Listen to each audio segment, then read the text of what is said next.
we've looked at integrating over functions of two variables, it's not very difficult to extend to higher dimensions.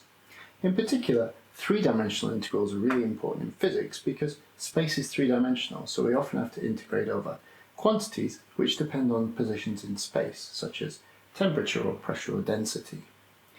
Let's investigate first how to do that with rectangular regions, which is relatively straightforward.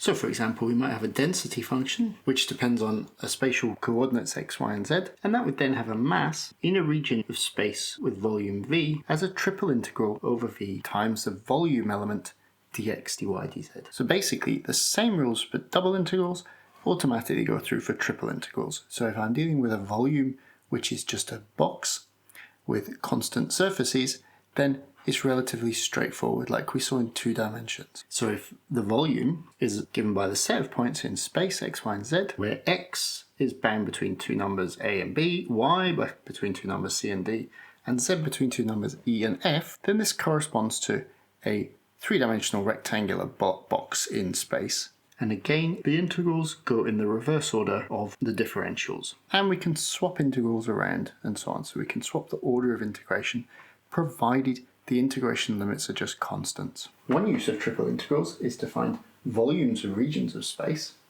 So let's try and find the volume of a tetrahedron. So let's take a tetrahedron. So I'll say it's bound by the planes x equals 0, y equals 0, z equals 0, and the plane x plus y plus z equals 1. So let's try and figure out what the volume needs to be. So the volume is the integral of just 1 times dx, dy, dz. And in order to figure out what v is, let's draw a diagram. Now, this plane crosses each coordinate axis at the point 1 unit along from the origin. Now, the key thing is to figure out in which direction we're going to do this integral. Because the integration limits depend on where we are in the solid, this becomes a slightly more complicated problem than just integrating over a cubic box. So we need to define the volume in a way so that it sets up how we're going to do the integral. And let's write down the volume. So we're going to choose it so that we integrate first along x, then along y, then along z. So this means our volume is given by the set z between 0 and 1. So let's consider a slice through this solid at constant z. Now this line here is given by x, plus y is 1 minus z.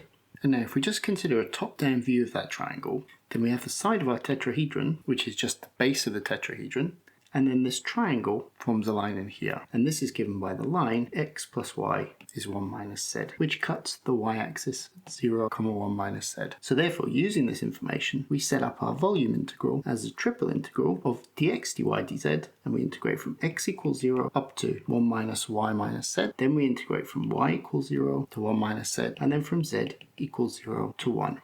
So we integrate first along the line, then we add up these lines to form this triangle, and then finally we add up a set of triangles to form the solid.